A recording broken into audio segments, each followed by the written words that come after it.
Bonjour à tous, Gabriel Dabichoubel, je suis le fondateur de l'agence 1 minute 30 et c'est un nouveau numéro d'Enjoy the Day, le vlog de l'agence.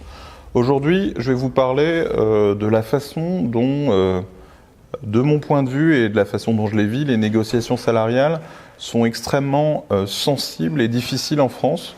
Et c'est vrai du côté des salariés et c'est vrai aussi du côté de l'employeur. Et il y a une charge émotive très forte des deux côtés.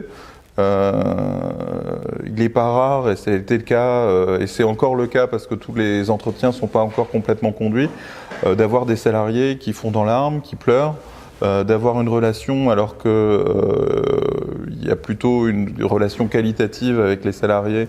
Et puis j'espère être dans une relation plutôt constructive avec eux, de les faire progresser, etc. Et pour la plupart d'entre eux, même pour la totalité d'entre eux, je suis plutôt content. Tout le monde est dans une dynamique de progression. Malgré cela, les négociations peuvent être des catalystes de tension, d'affirmation, de crise de larmes. Et du point de vue du dirigeant, enfin en tout cas de mon point de vue, je peux pas parler pour tous les dirigeants, c'est effectivement hyper difficile. Je vais pas raconter ma vie, mais j'ai passé une mauvaise nuit cette nuit-là avec des interviews qui ont été difficiles hier. On est dans quelque chose et j'arrive pas à comprendre comment améliorer les choses. Je pense que je suis pas le premier à avoir eu ce problème.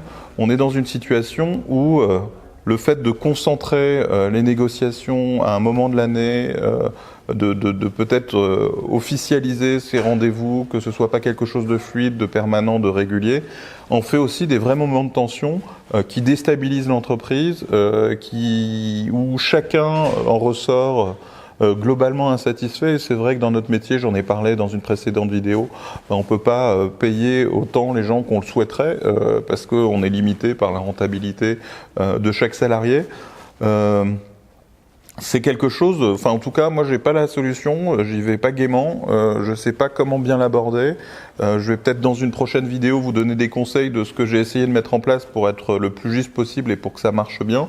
Mais il y a un vrai désarroi et une vraie volonté de trouver une façon d'avoir un rapport salarial et un rapport autour du salaire qui soit pas fait d'espoirs trop élevés et d'espoirs qui sont de facto toujours déçus par l'employeur parce qu'on peut pas payer des 1000 et des 100.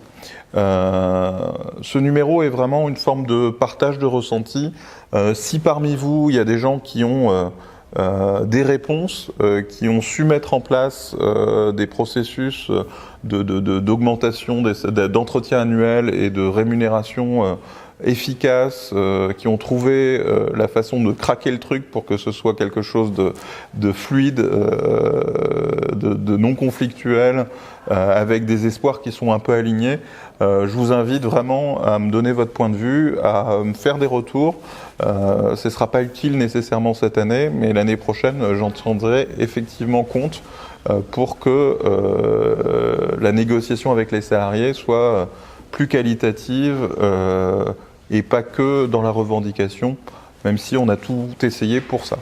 N'hésitez pas à commenter, faites-moi vos retours, j'ai envie d'apprendre de vos retours d'expérience.